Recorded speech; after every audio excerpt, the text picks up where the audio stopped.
주님은 오늘 이곳에 계십니다. 할렐루야. 오늘 성령님께서 여러분들에게 능력의 말씀을 부어주심으로 그 말씀을 통하여서 여러분들에게 은혜를 주시고 그 말씀을 통하여서 여러분의 생명과 여러분의 믿음이 다시 힘을 얻는 줄 믿습니다. 따라합시다. 나는 새로운 피조물이다. 나는 말씀으로 태어났다. 말씀은 실패하지 않는다. 나도 실패하지 않는다. 나는 승리자다. 나는 축복자다. 나는 하나님의 생명을 가지고 있다.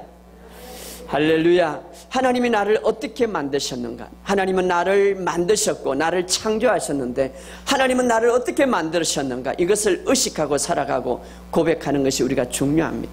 여러분, 우리가 이것을 의식하고 살아가는 것이 참으로 중요합니다. 그래서 우리가 지난 시간에 하나님은 나를 어떻게 만드셨는가? 이것을 한번 생각해 봤습니다. 두 가지로 우리가 생각했습니다. 하나님의 말씀에 의하면 우리를 말씀으로 낳았고 피조물 가운데 첫 열매 속에 속한 자가 되게 하셨다고 말씀하고 있습니다. 바로 하나님은 나를 만드실 때에 최고로 만들었다.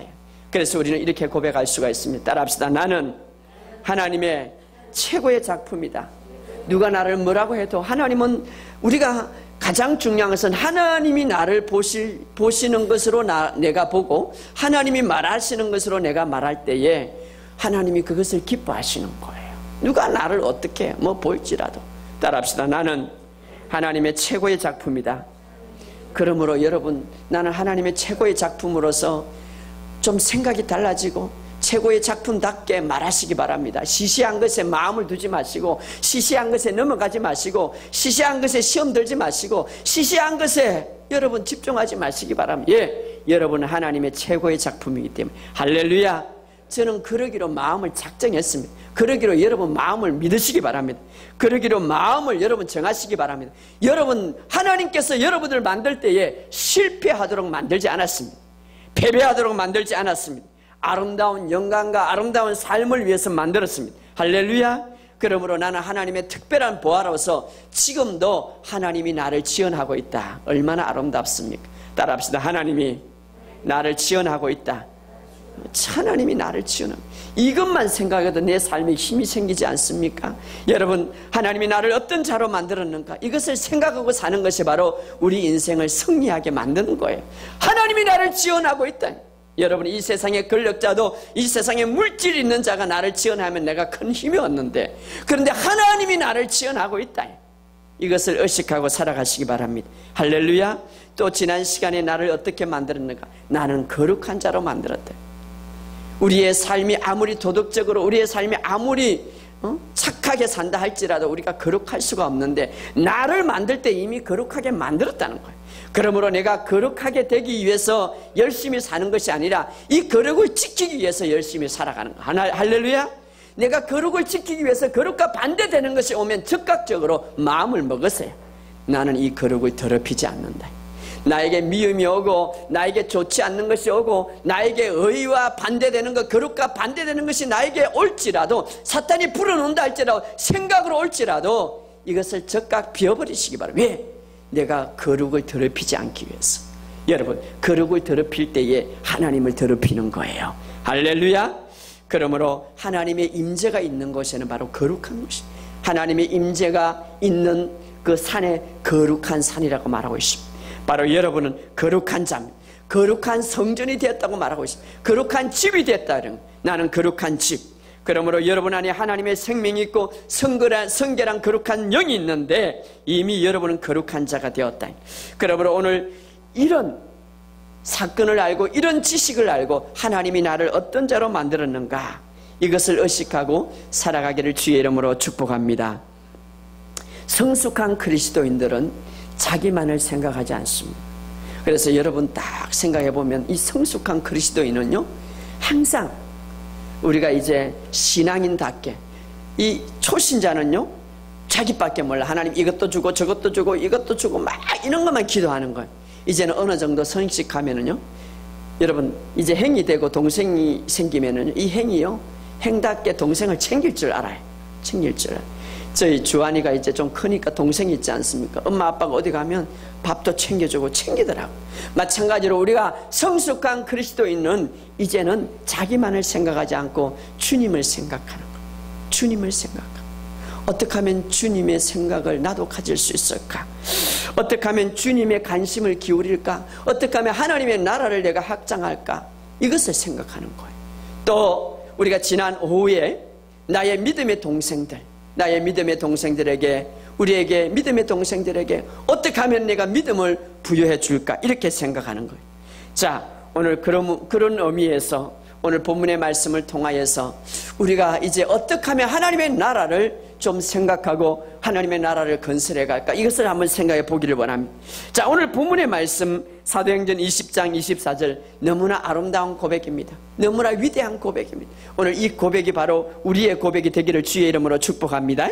우리 한번 본문을 읽어봅시다. 20장 24절, 바로 사도 바울의 신앙 고백이죠.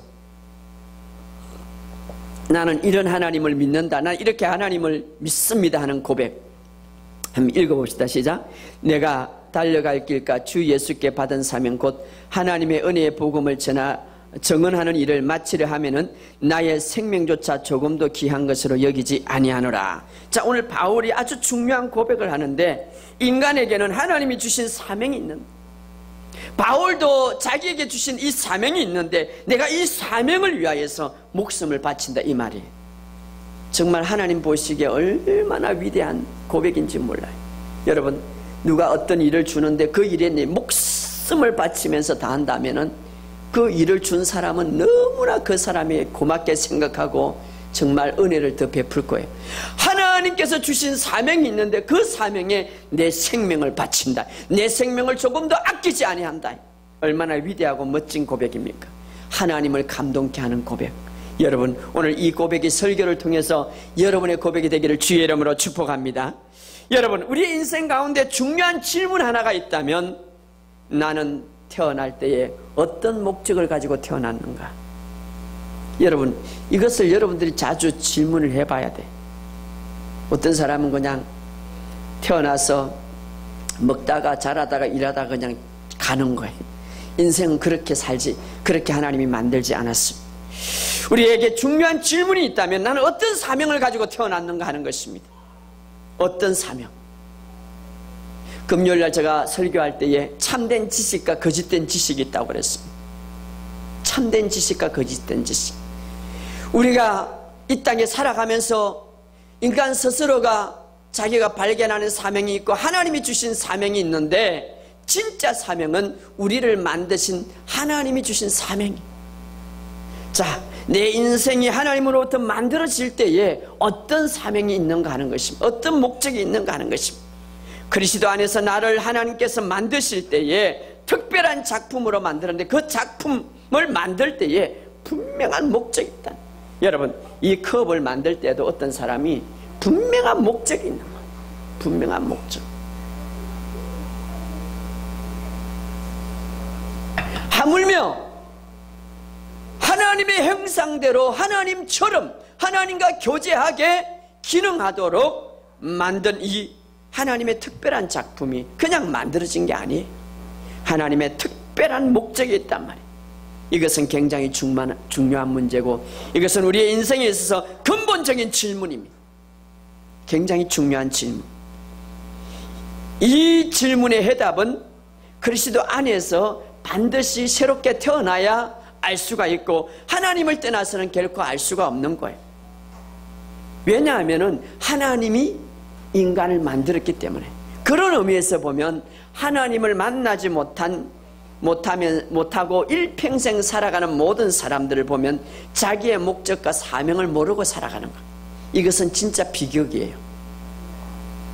여러분, 이 컵이 말을 못하지만 이 컵은 생명체가 아니기 때문에 한번 예로 들다면, 이 컵이 자기가 어떤 목적으로 만들어졌고 어떤 사명을 모르고 살다가 그냥 간다고 생각하면 그것처럼 비극이 없을 거예요.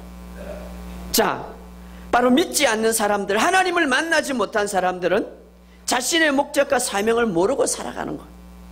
어떤 사람은 개인적으로 자기가 목표를 정해서 달성했어요. 개인적으로. 세상의 기준에 따라서 엄청난 돈을 벌고 엄청난 부귀와 영화와 권력을 가졌다고, 그래서 많은 사람들이 성공했다고 할지 모르겠지만, 그 사람을 만든, 인간을 창조하신, 인간의 근원이 되시고 인간의 출발이 되신 하나님의 주신 목적과 사명을 놓친다면 자기 중심적인 성공이지 결코 창조자가 부여한 목적과 사명이 아니기 때문에 그 인생은 실패의 삶을 사는 거예요. 언젠가는 이제 창조주 앞에 가서 그 사람은 심판을 받을 수밖에 없는 거예요. 그런 의미에서 우리가 바라볼 때에 하나님 안에서 나를 어떻게 만들었는가, 나의 사명이 무엇인가, 이것을 아는 것이 굉장히 중요합니다. 이것을 바로 알고 이것을 우리가 충실히 감당할 때에 그 삶이 행복한 삶이고 보람된 삶이고 알찬 삶이고, 그러므로 우리가 살아가는 이유가 바로 이 사명과 연결이 돼야 돼요. 다시 말하면은 우리가 열심히 회사를 다니는 이유가 나를 만드실 때에 창조주가 목적이 있고 사명을 주어졌는데, 이 사명, 내가 회사에 다니는 이유가 바로 이 사명을 이루고자 하는 목적, 이것이 바로 연결이 돼야 돼. 내가 많은 돈을 벌어야 할 이유는 이 사명을 이루고자 하는 것과 연결이 돼야 돼. 왜? 나를 만드실 때에 이 사명을 부어주었기 때문에. 내가 열심히 공부하는 이유가 바로 이 사명을 이루고자 하는 것과 연결이 돼야 돼. 내가 건강하고 행복할 이유가, 내가 날마다 기분 좋게 살아야 할 이유가 바로 이 사명을 이루고자 하는 것과 연결이 돼야 돼. 그럼 우리는 이때 이렇게 질문할 수 있습니다. 그럼 나의 사명이 무엇입니까? 나의 목적이 뭡니까? 나를 만드실 때에 사명을 부어주었고 목적을 부어줬는데 나의 사명과 목적이 뭔가 하는 것입니다. 여러분, 육신의 자녀가 태어날 때에 부모로부터 낳았기 때문에, 육신의 부모로부터 낳았기 때문에 육신의 부모는 그 자녀를 향하여서 계획을 세우고 목적을 세울 의무가 있고 권리가 있습니다. 그렇지 않아요? 저는 두 아들이 있기 때문에 그 주한이 주영이 그들을 향한 목적이 있어요. 그들을 향한 계획을 세우는. 그래서 제가 그 계획과 목표가 있기 때문에 어떻습니까? 그 목표를 이루고자 열심히 돕는 거예요. 마찬가지로 하나님께서 우리를 그리스도 안에서 새롭게 만들었기 때문에, 하나님이 우리를 생명을 주고 새롭게 만들었기 때문에 하나님의 자녀들은 하나님께서 계획을 세운 목표가 있고 목적이 있고 사명이 있다는 거예요. 바로 그런 권리를 갖고 있습니다. 그 권리, 그런 사명, 그런 목적은 우리 그 안에서 태어난 모든 사람에게는 굉장히 유익하고 최고의 것이에요. 나는 우리 주한이 주영이가 육적으로 저를 통하여서 저 부인과 통하여서 낳기 때문에